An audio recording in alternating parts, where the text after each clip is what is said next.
The GPU is probably aesthetically the most important component in your build, and unfortunately they don't make them in enough color variation. So here we are today with the full guide on how to customize your GPU by painting it and doing some other little mods to really make it unique in a very simple way, which also doesn't really have any kind of thermal drawbacks or any drawback at all, if not for the following one. The only problem with this is you're gonna have to dismount your GPU at least partially, and in some areas in the world that may void your warranty on some brands of GPU. But with that aside, this is a pretty straightforward process which every single one of you can do without any kind of specialized tool in your home. So with that said, welcome back at Totally PSUs, and let's get started. Now what I have here today is an MSI Gaming X Trio GPU. This is the same cooler on the 3070, 3080, 3060 Ti, 4060, even 4060 Ti and 4070. It's a pretty simple triple fan card, but the reason why this is interesting is here we have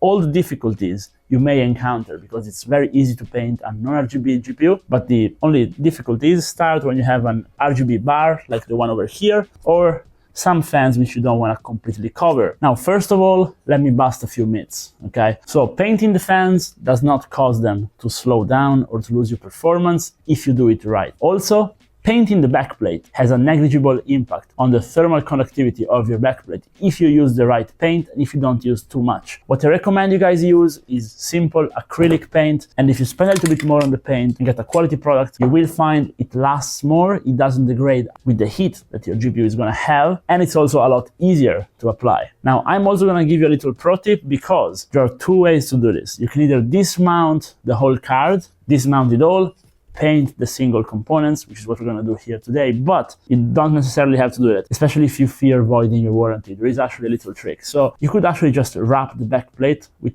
car wrap, but that is going to significantly reduce the thermals of your backplate. So what you could also do is you could mask all the components here and just spray paint over the backplate. Now, if you want to see how I do that, I recommend you guys check out my motherboard painting guide and also my RAM painting guide, because painting hardware is actually a lot simpler than you may think if you have the right paint and if you do it right. You don't really risk damaging stuff. So you could also paint it without opening it if you're scared about your warranty. And then if you really have to send it back for warranty, I'm not advising you do it, but someone could advise you to just wipe off the paint with some acetone, you know, and nobody could tell it was ever painted, just saying. And regarding the front, in some models, you have a few screws over here, which allow you to actually dismount the fans without opening the card. So you may want to do that. But if you have a GPU, which you've had for a few years, the best thing you can do is just open it up, disassemble it all, clean it up, repaste it, maybe put some Arctic MX7 thermal paste on it, or if you want to get rid of thermal paste at all, just check out my video on how I got rid of thermal paste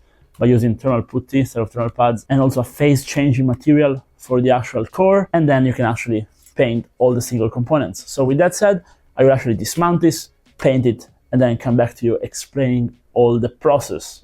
Here I am after painting, and I did such a good job that even my hoodie went from black to white. Let's actually show you the most tricky parts of this. So what I decided to do was dismount the whole card, because this one being a 3000 series GPU was completely out of warranty. So we just opened it all up.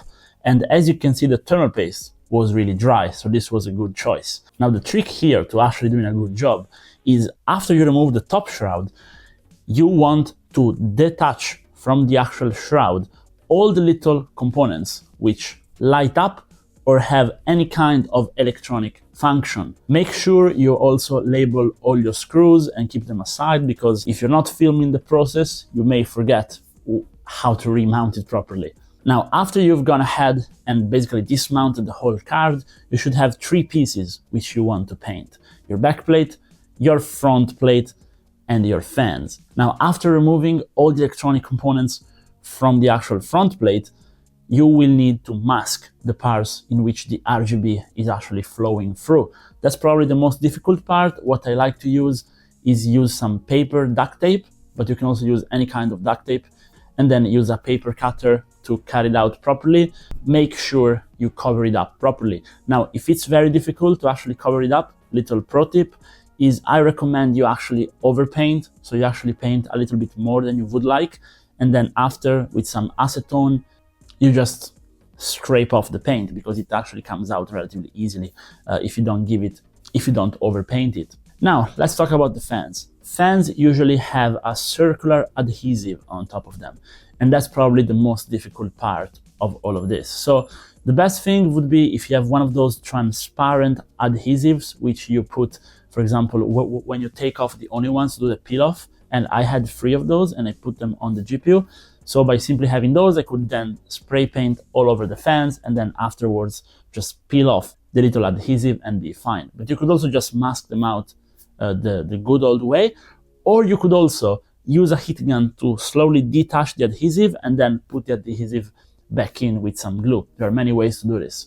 One last step, very, very important before we actually move on with the painting, is you need to mask any remaining connectors with some duct tape. And I recommend duct tape because it's the one that filters the less with paint.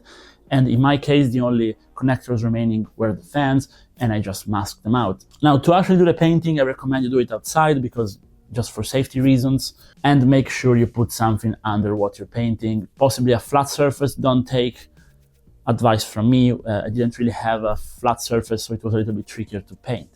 Now, you can do, if you're a professional, you can do actually base coat and then a top coat and then a clear coat. Here I have a 3-point BMW paint can where we could have actually done that, but I didn't do that. I go usually just with the base color coat and don't even really give it the clear coat on top, for a simple reason. If for any reason I want to actually go back and bring my GPU back to normal, I can do that relatively easily with some acetone. If I start putting 3 coats of paint on it, it's gonna be really tricky to get it off, but it's gonna be a lot more resilient. And if you give it the clear coat especially, it's gonna look a lot better than without. Now, I actually changed my paint midway because I finished up the can, but I can absolutely guarantee if you go with something premium, now I don't recommend you go spend $50 on some BMW metal white coat like I did, but the better the paint, the better the result is going to be. Now, after you painted it, make sure you let it dry enough. If you don't, you're gonna scratch the paint and you will have to basically redo the whole paint job. And if you just scratch a little point, it's probably not gonna look even in the end. So I will show you how the components, the single components were after being painted singularly, and then it was just a matter of building it back together. That's very simple, just do the disassembling backwards. If you label your screws, it's gonna be super easy. Another piece of advice is don't let too much time pass between dismounting and remounting, so you don't forget where things were. Make sure you also reroute all the cabling, and then again, with a fresh layer of thermal paste, in this case I went with some Arctic MX6, just because I had a tube left over. If you want more performance, go with the MX7 for sure. And we then have our finished product, which I think looks very good, but you guys be the judge of that. I will now show you a little bit of footage.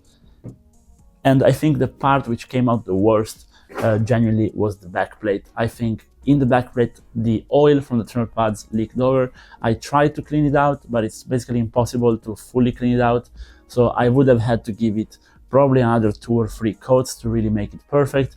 But since this GPU is intended to be a vertical mount, we don't really care.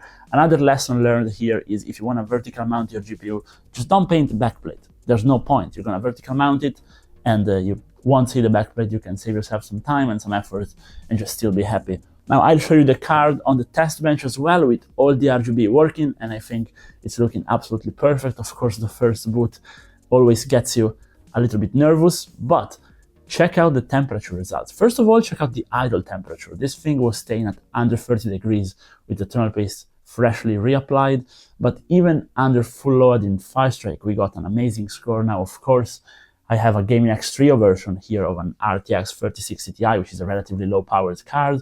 So this is cool and quiet, but with the stock fan curve, no undervolt whatsoever, we still stayed under 70 degrees peak. And still with a very good memory temperature, even though we didn't replace thermal pads, which I actually recommend you guys do if it's your daily card, you have it all open, just spend the extra 10 minutes and the extra $5 to replace all the thermal pads. It's always worth it. So with that said, the only things I would warn you about is really be sure you cover up your RGB stuff and you dismount all the electric components from the actual card. Don't worry about your fans, it's basically impossible to break them by painting them. And you can definitely avoid painting your backplate if you're going to vertical mount your GPU. With that said, if you have any kind of tips of your own, drop a comment down below. I really look forward to them. You guys always give me some great advice. If you watched the video this far, drop a like and subscribe. You can also now become a member, and see you guys in the next one. Bye bye.